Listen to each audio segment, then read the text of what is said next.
Hello NeemaFables friends. Today, I've got an exciting story for you. The story title is Why the Sky is Far Away. Raman looked at the food in his lunchbox and made a face. Idli and chutney and idli again, he said to his friend Beam. Beam gave his own lunch a critical look and frowned. You think that's bad, he said, I've got bread and jam again. It's the third time this week. They pushed the food aside. We can get something at the burger place after school, Raman said. They concentrated on studying for their English test instead of eating. English was next period, and Mr. Frank had a reputation for giving difficult tests. When the bell rang, they dropped their uneaten lunches into the garbage. Mr. Frank was standing nearby. Not hungry, guys? He asked. They shook their heads and hurried off to class. When the test was over, there were still 10 minutes left in the period. Mr. Frank stood at the front of the class.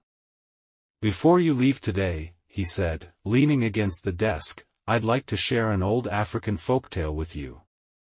I think you'll find this one interesting. It's called, Why the Sky is Far Away. Long ago the sky was close to the earth. Men and women did not have to plant their own food. Instead, when they were hungry, they just reached up and broke off a piece of the sky to eat. Sometimes the sky tasted like ripe bananas. Other times it tasted like roasted potatoes. The sky was always delicious. People spent their time making beautiful cloth.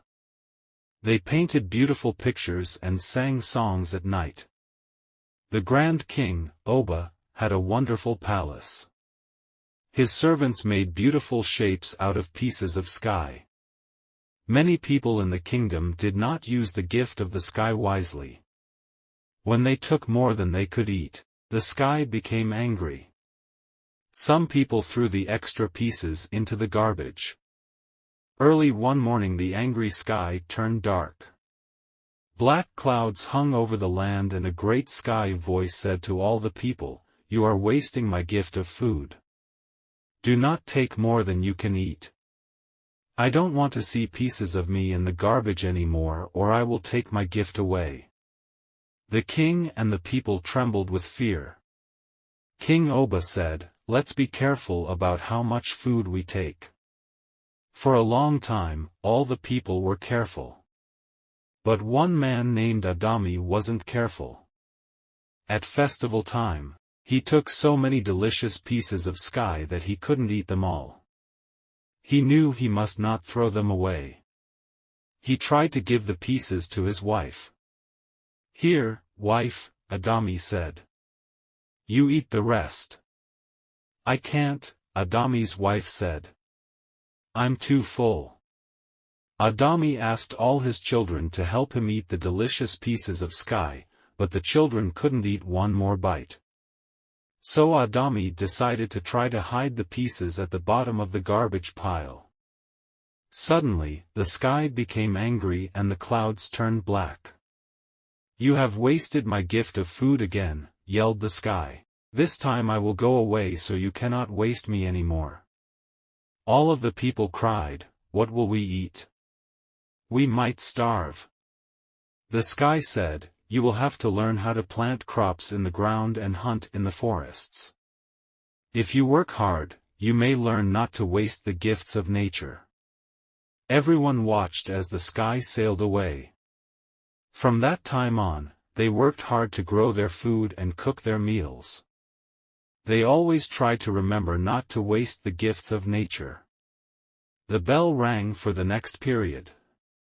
That's the end, Mr. Frank said, smiling. He looked at Raman and Beam. What did you think of the story? He asked.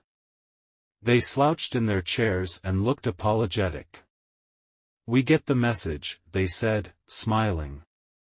No more lunches in the garbage. Thanks for being part of the NeemaFables journey.